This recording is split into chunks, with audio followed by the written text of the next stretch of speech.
Every 36 hours in the United States, a parent takes the life of their own child. Most of these tragedies happen behind closed doors, quiet, unseen, forgotten, but not this one. On an ordinary winter afternoon in Reynoldsburg, Ohio, a 21-year-old man walked out the front door of his home and never made it past the driveway. Behind him stood someone he trusted, someone who raised him, holding a gun. The voice that once read him bedtime stories would be the last voice he'd ever hear. And just before the trigger was pulled, she said 7 words that changed everything. "I'm going to show you something." But what could possibly drive a mother to shoot her own child in the back? And why was no one able to stop it? This is the story of LaQuandra Williams, a mother, a gun, and a decision no one saw coming. Reynoldsburg, Ohio, just outside Columbus, a place where porch lights glow warmly at dusk and neighbors wave from driveways lined with minivans and flower beds. It's the kind of town where tragedy feels like something that only happens on the evening news, to someone else, somewhere else.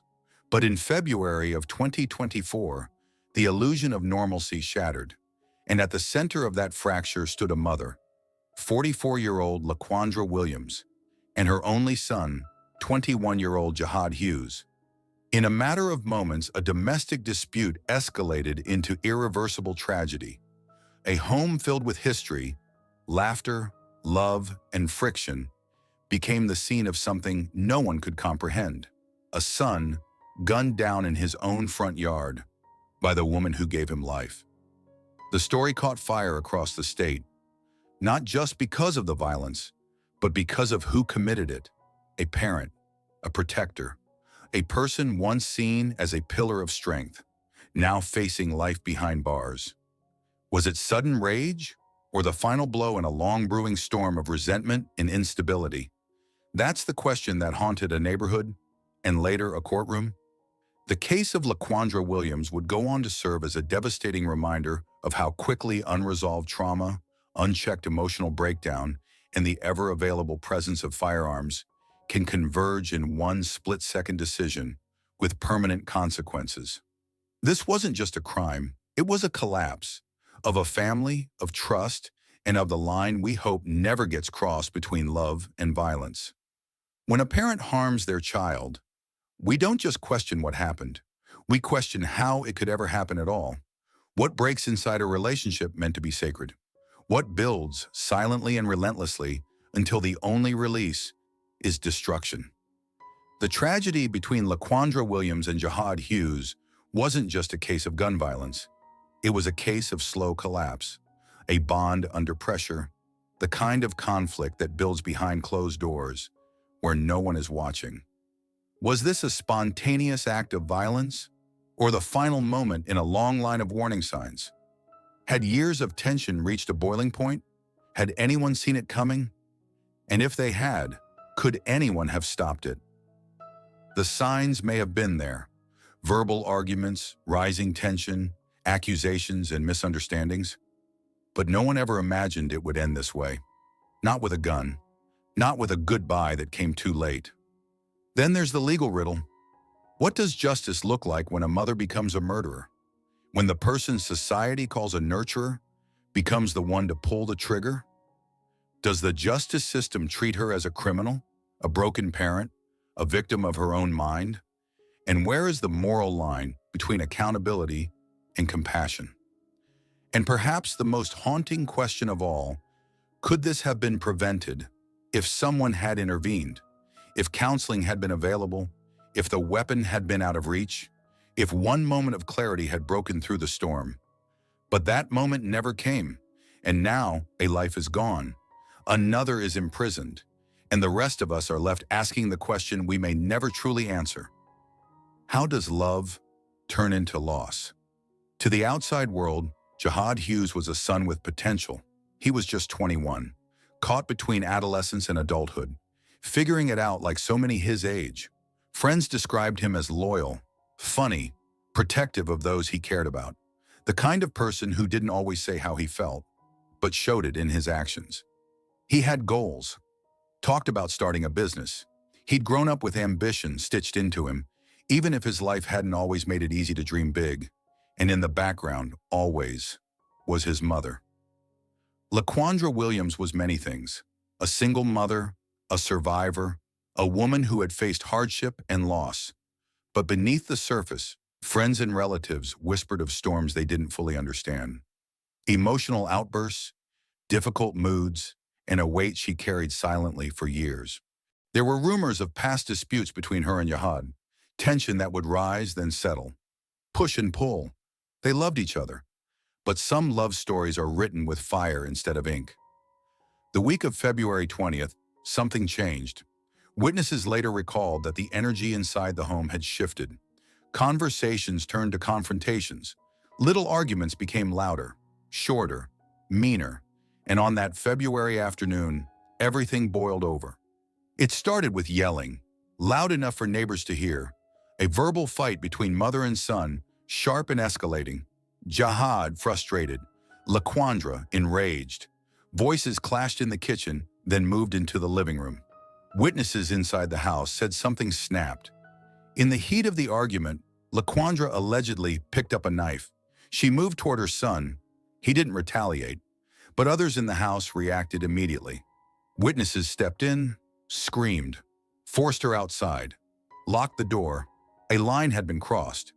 For a moment it seemed over, the danger diffused. But outside that door, LaQuandra wasn't calming down. She was planning her next move. In a chilling turn, she walked away from the house, but she wasn't leaving. She was retrieving something. From her car, or from a locked place in the home, a firearm, a semi-automatic handgun. By the time she returned, Jihad had made his decision. He was leaving. Witnesses would later say he was heading out the front door, possibly to avoid the fight, to clear his head. He may have believed it was over, but it wasn't. And then, she raised the gun. One shot, to the back. A mother pulled the trigger. Her son collapsed on the pavement. The last thing he saw was the person he trusted most. Chaos, screams. Someone dialed 911. Emergency responders flooded the quiet neighborhood. Neighbors came out. Cameras started rolling. LaQuandra stood nearby, the gun in her hand. Officers shouted commands. She dropped it, slowly, almost like she knew it was over. Jihad was pronounced dead. The neighborhood was never the same. Neither was she. There are moments in life that don't just break a family, they break time itself. Moments so surreal, so irreversible, that even years later, people still whisper about them as if saying it too loudly might make it real again. LaQuandra had already crossed one line when she allegedly reached for a knife, but now after being forced outside, she made the decision to cross another, and this one had no return. In her hand, a gun. In her mind, we may never fully know, but what she did say, just moments before pulling the trigger, left everyone breathless. 4 words, spoken from a mother to her son.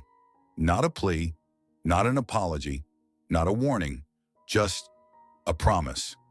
One shot, in the back. Jihad didn't see it coming.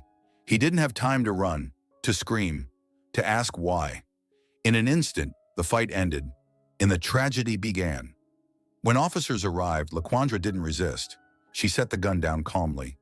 Neighbors watched as she was taken into custody, her face unreadable, as if even she couldn't fully comprehend what she'd done. It took months for the case to reach court, but when it did, it wasn't marked by screaming or dramatic confessions. It was quiet, chillingly quiet. LaQuandra Williams stood before the judge, a mother accused of murdering her son. She didn't deny it. She didn't beg. Instead, she said just 2 words, with a voice barely above a whisper. Guilty to murder. A charge that would carry with it not just legal consequence, but a lifetime of emotional reckoning. The courtroom held its breath as the judge read the sentence. 18 years to life in prison, not a headline, not a soundbite, just a cold legal reality that echoed like a bell. LaQuandra will serve her time, but for everyone who knew Jihad, for his friends, his siblings, the community, the true sentence was something deeper, something no gavel could measure, a silence that never ends, a question that never stops asking.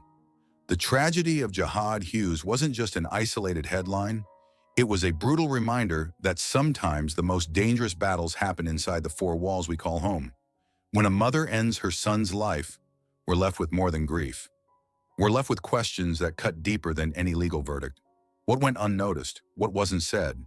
And at what point did love become fear, then violence?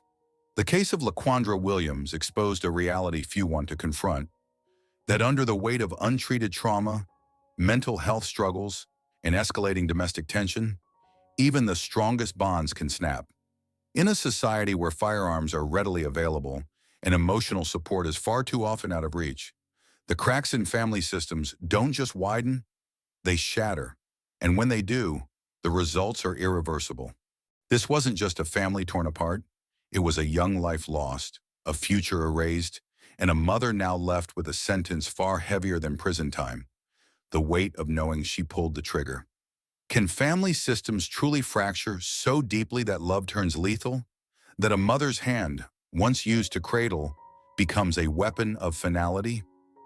As the echoes of this tragedy linger, so do the lessons about the need for early intervention, honest conversations, and real resources for families at risk. Because in the silence before the violence, there are always signs. What do you think led to this devastating moment? Could anything have changed the outcome? Or was it always heading this way?